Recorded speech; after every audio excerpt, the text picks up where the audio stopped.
My dear students, in previous video about P block we discuss group 17. पिछले video में हम लोग group 17 discuss कर रहे थे और इस P ब्लॉक में एक हमारा ग्रुप जो है ग्रुप 18 कंप्लीट नहीं था, जिसे आज के इस वीडियो में हम लेके आए हैं। तो आज हम डिस्कस करेंगे ग्रुप 18। सबसे पहले हम समझेंगे कि ग्रुप 18 जो हमारा P ब्लॉक है, जिसे हम जीरो ग्रुप भी कहेंगे। Why they are called zero group? Because they have zero valency. इनकी वैलेंसी जीरो है, hence they are called zero group। इन्हें हम inert गैस भी कहेंगे। Why they are called inert gas? Because they are chemically inert at ordinary temperature।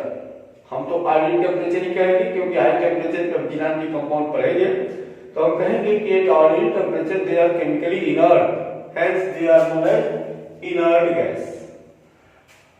और ये काफी rare, इनको हम रेयर गैस भी कहते हैं। Why they are called rare gas? Because इनका जो एविडेंस है बहुत ही कम एविडेंट है। ये नियरली 1% बाय वॉल्यूम ये एयर में पाए जाते हैं, एक्सेप्ट रेडान। एक्सेप्ट रेडान हम इसलिए कह रहे हैं क्योंकि रेडान रेडियो एक्टिव एलिमेंट है। तो इस तरीके से ये ग्रुप 18 की ये कैरेक्टरिस्टिक प्रॉपर्टी है कि ये जो ग्रुप 18 ग्रुप है, जीरो ग्रुप भी कहेंगे, इनर्ट गैस भी कहेंगे, रेयर गैस भी कहेंगे। और इनके सबके लॉजिक हमने आपको समझाया कि ये नाम देने के पीछे क्या रीजन है। चलते हैं हम इनके मेंबर के बारे में कि इनके कौन कौन से मेंबर हैं।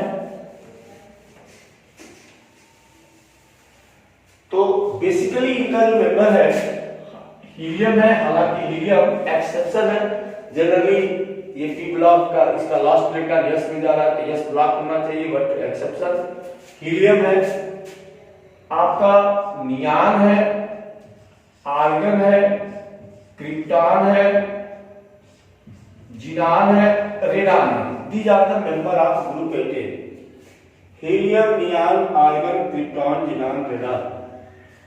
बात करें हम इनके इलेक्ट्रॉनिक कॉन्फ़िगरेशन की, तो इनका जनरल इलेक्ट्रॉनिक कॉन्फ़िगरेशन होगा except helium NH2 NP6, that is stable electronic configuration होगा एक्सेप्ट हीलियम। तो अगर हम कॉन्फ़िगरेशन करें, हीलियम का एटॉमिक नंबर आपका 2 है, ये आपका हो जाएगा 1s2, नियान का 10 होगा। अब ये आप याद कैसे रखेंगे? तो मैंने कहा था कि आपको 8 जोड़ना है, 8 जोड़ना है, उसके बाद 18 18 32, तो ये 10 हो जाएगा, ये आपका 18 हो जाएगा, इसमें आप 18 जोड़ोगे 36 हो जाएगा, इसके बाद 18 जोड़ोगे 54 हो जाएगा, फिर 32 जोड़ोगे 86 हो जाएगा। और कॉन्फ़िगरेशन आपको करना है तो नियान है 10 है, इसका क्या हो जाएगा 1s2 2s2 2p6।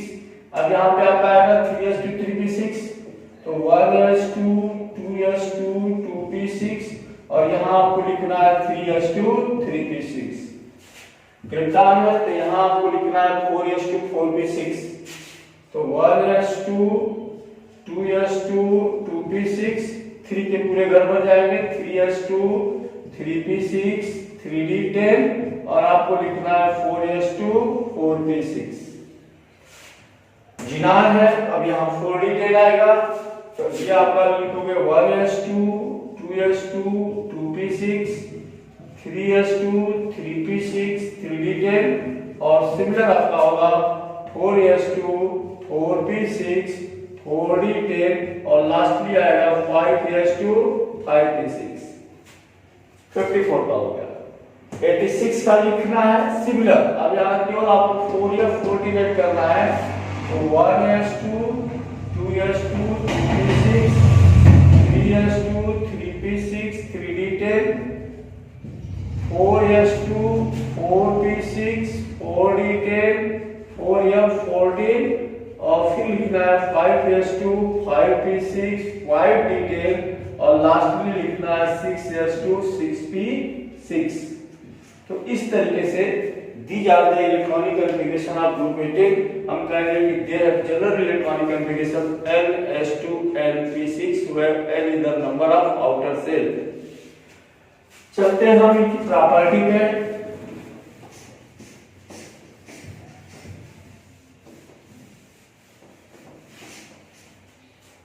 अगर हम बात करें कि एटॉमिक साइज की, तो काफी इंटरेस्टिंग पॉइंट यहाँ आएगा कि चूंकि हमने अब तक यही पढ़ा था कि लेफ्ट टू राइट पीरियड में जब हम मूव करते हैं तो एटॉमिक साइज क्या होता है, डिक्रीज होता है due to increases effective nuclear charge. तो निश्चित है कि ग्रुप 18 की साइज तो ग्रुप 17 से भी क्या होनी चाहिए, छोटी होनी चाहिए और रियल में होनी ही चाहिए, because they have effective strong nuclear charge, but due to inertness nature, due to weak van der Waals force of attraction, इनकी जो साइज होगी, चूंकि हम इंटर न्यूक्लियर डिस्टेंस लेते हैं तो इनकी चूंकि मोनोटॉमिक नेचर है तो इनकी जो प्रैक्टिकली जब हम इनकी साइज को मेजर करेंगे तो बीच में फॉल्स रीडिंग आ जाएगी, जिसके वजह से इनकी साइज ग्रुप 17 से बड़ी होगी। तो देख कहोगे कि they have larger size as compare to group 17, but the atomic size goes on increases down the group। यहाँ भी वो रूल फॉलो होगा कि डाउन द ग्रुप जब हम जाएंगे इनका जो एटॉमिक साइज होगा वो क्या होता जाएगा, बढ़ता जाएगा due to increases number of shell. बात करते हैं इनके आयोनाइजेशन थेरेपी की, हमने पढ़ा हुआ है क्या होता है ionization enthalpy, the amount of energy required to remove electron from gaseous state of an atom is known as ionization enthalpy since they have stable electronic configuration. इनका जो इलेक्ट्रॉनिक कॉन्फ़िगरेशन है काफी स्टेबल है, they does not easily lose their electron, इनका electron निकालना आसान नहीं है, हेंस दे have high value of ionization enthalpy. और ये अपने दिमाग में रखोगे कि यही एक रीजन है कि ये जो है स्टेबल इलेक्ट्रॉनिक कॉन्फ़िगरेशन की वजह से और हाई आयोनाइजेशन इन थेरेपी होने की वजह से केमिकली ये इनर्ट होते हैं। क्लियर? लेकिन आयोनाइजेशन इन थेरेपी की जो ट्रेंड होगी, यहाँ भी ग्रुप में जब ऊपर से नीचे हम आएंगे तो आयोनाइजेशन इन थेरेपी की क्या होगी, निश्चित है कि डिक्रीज होती चली जाएगी। ठीक है, उसके बाद है इलेक्ट्रॉन गेनिंग थेरेपी, जिसको हम ईजी कहते हैं। ये क्या होती है, तो हमने पढ़ा कि the amount of energy release during addition of an extra electron, क्योंकि they have complete their octet, उनका ऑप्टेट कंप्लीट होता है, they have stable electronic configuration like Ns2 Np6, तो निश्चित है कि they have no require any electron, इनकी जो है कैपेबिलिटी किसी एक अतिरिक्त इलेक्ट्रॉन लेने की बिल्कुल नहीं होगी, और इसलिए कहेंगे कि जो इलेक्ट्रॉन गेनिंग थेरेपी होगी वह क्या होगी, जीरो होगी।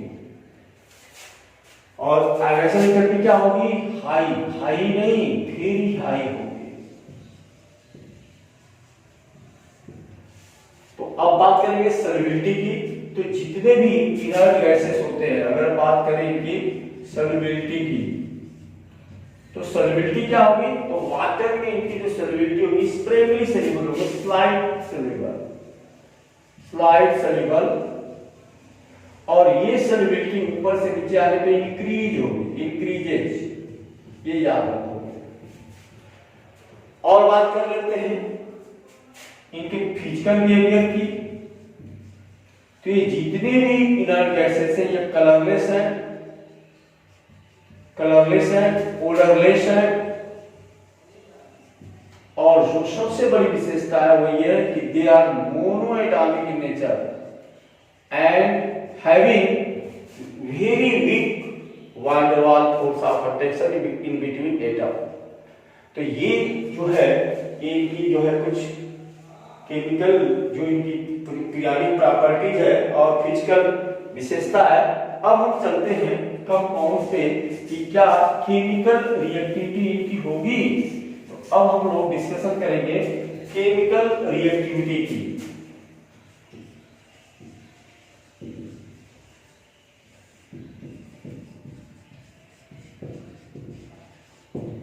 तो हम तो यही बोलेंगे कि केमिकली ये इनर्ट होंगे at ordinary temperature why they are chemically inert, क्या इनको इनर्ट कहने का रीजन क्या है?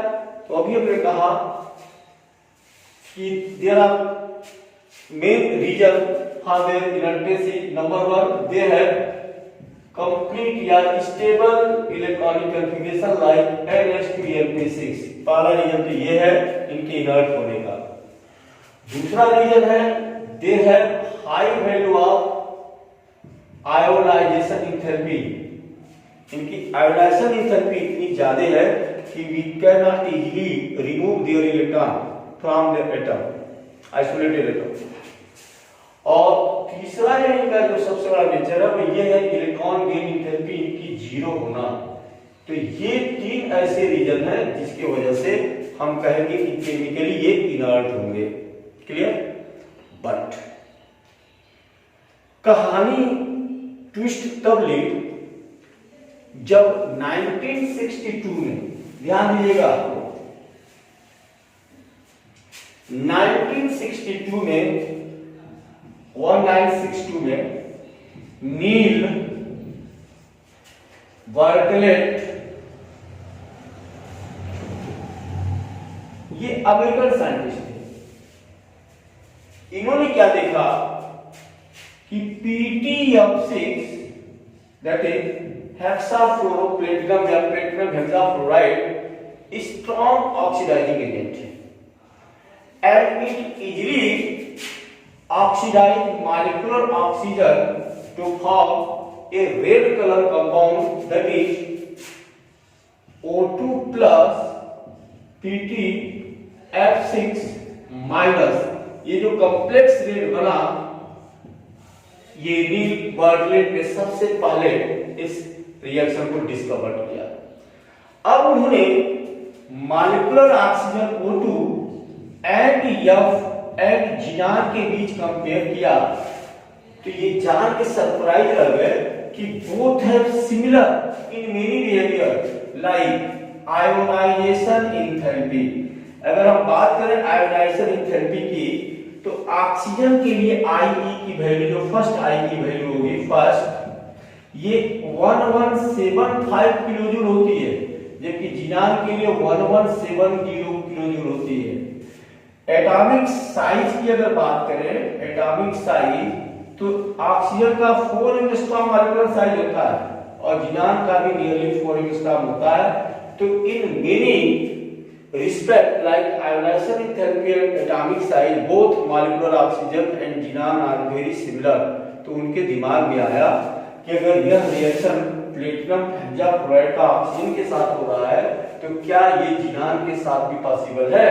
और उन्होंने देखा कि when xenon treated with PtF6 it get easily या it get again converted into a complex जिनान PtF6 minus, that is orange color। तो ऑरेंज कलर जिनान हेक्साफ्लोरोप्लेटिनम का बनना ये पहला कंपाउंड था जिनान का, क्या इनर्ट गैस का पहला कंपाउंड था जो लैब में प्रिपेयर किया गया था। तो this is the first compound of xenon and this is the first compound of inert gas.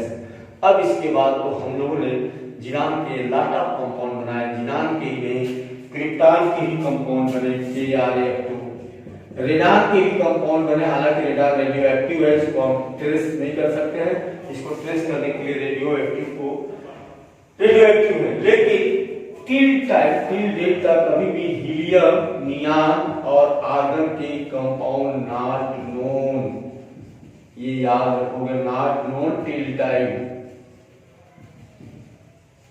तो इस तरीके से अब हम यहां पे आ गए कि जिनान कंपाउंड बना सकता है because they are very similar to oxygen molecule। Clear? तो अब हम जिनान के कंपाउंड पर पढ़ेंगे, जिनान के कंपाउंड की चर्चा करेंगे।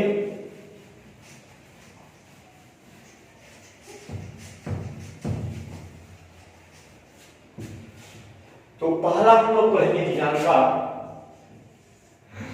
जिनान फ्लोराइड। नंबर 1, अगर हम जिनान के ऊपर फ्लोरीन डालते हैं निश्चित है इन प्रेजेंस ऑफ निकल कैटलिस्ट और टेम्परेचर आपका 673 kelvin, it get convert into XeF2।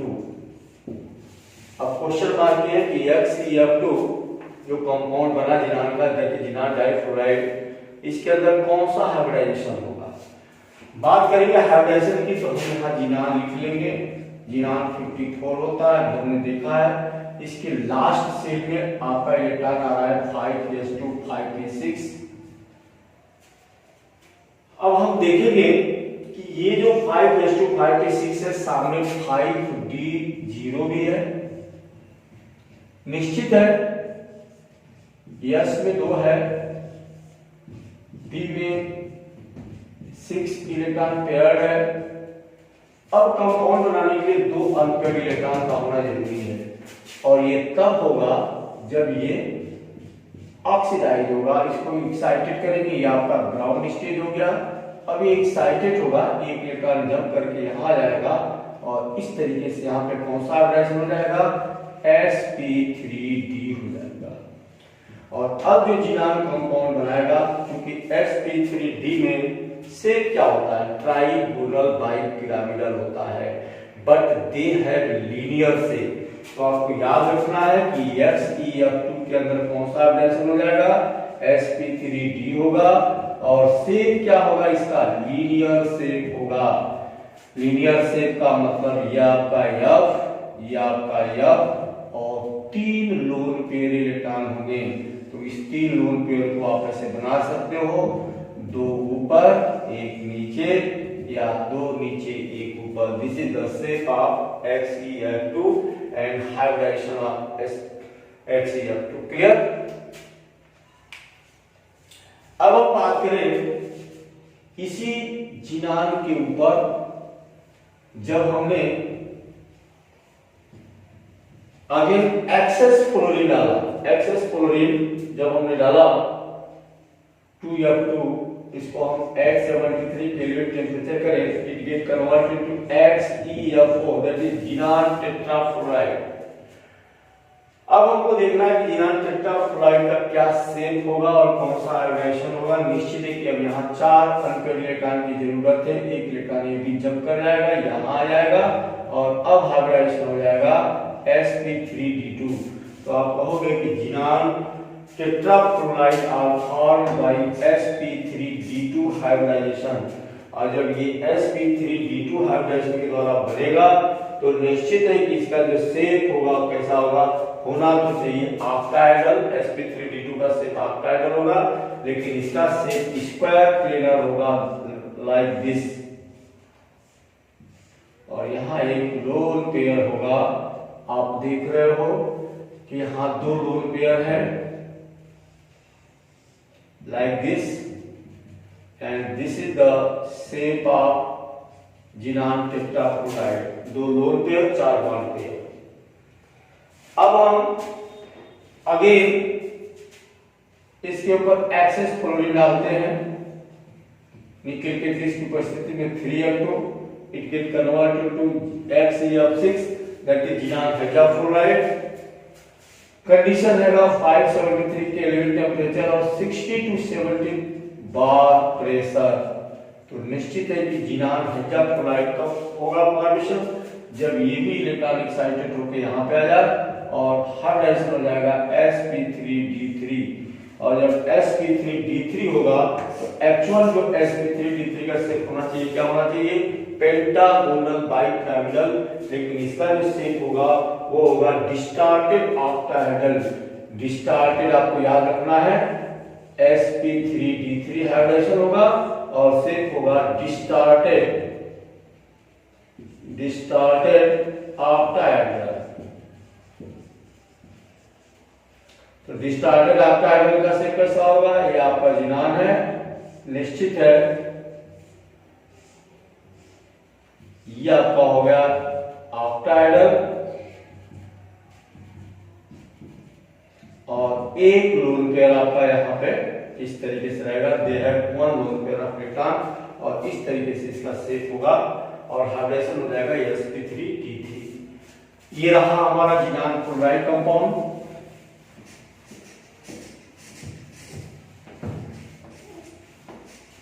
अब चलते हम लोग जिनान ऑक्साइड पे।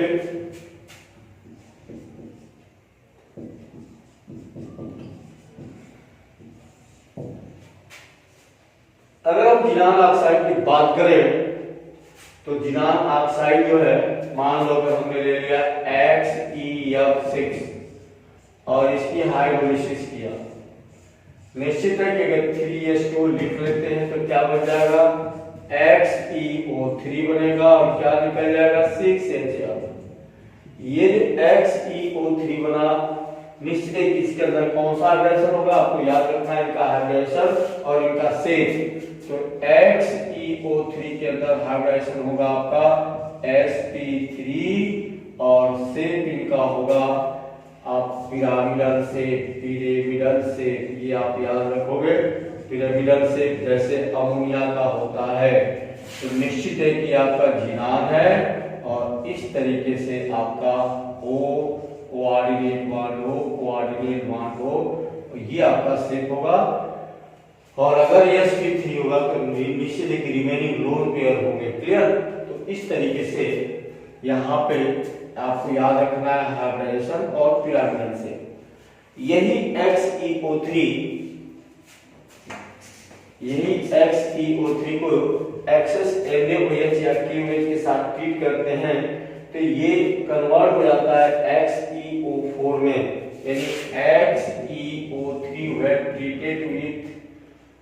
treated with OH, that is caustic soda, it get converted into HXeO4 ion और इस तरीके से जो कॉम्प्लेक्स बनता है, ये भी जो शेप होता है टेट्राहेड्रल शेप होता है। अगर इसकी बात करें तो XeO4 ये भी टेट्राहेड्रल शेप होगा। कैसा शेप होगा? Tetrahedral shape. और टेट्राहेड्रल शेप क्या होगा? तो निश्चित है कि Xe इस तरीके से आपका टेट्राहेड्रल शेप हो जाएगा। Coordinate bond. This is the structure of XeO4। अब हम देखें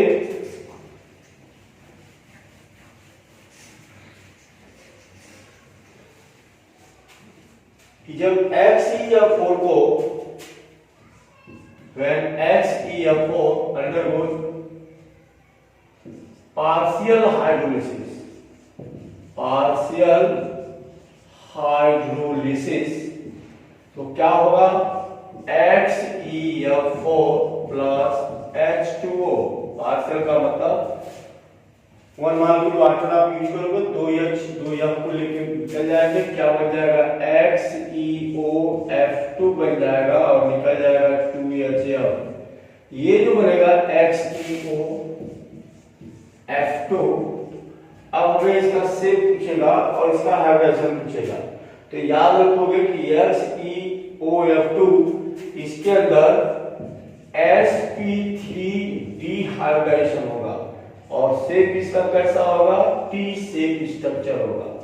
तो टी शेप स्ट्रक्चर कैसा होगा आपका, XeF एंड कोऑर्डिनेट बॉन्ड को जैसे, और इस तरीके से बाकी लोन पेयर होंगे, 2 लोन पेयर होंगे, आप इधर लोन पेयर दिखा सकते हो और ये बन जाएगा आपका XeOF2 T shape and sp3 dehydration.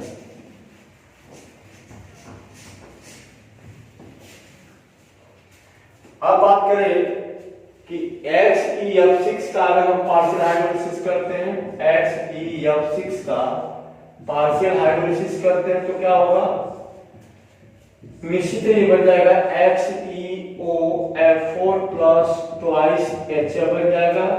अब ये XeF4 जो बनेगा कौन सा हाइड्रेशन हो जाएगा, तो इसका जो हाइड्रेशन हो जाएगा XeOF4 का sp3d2 हो जाएगा।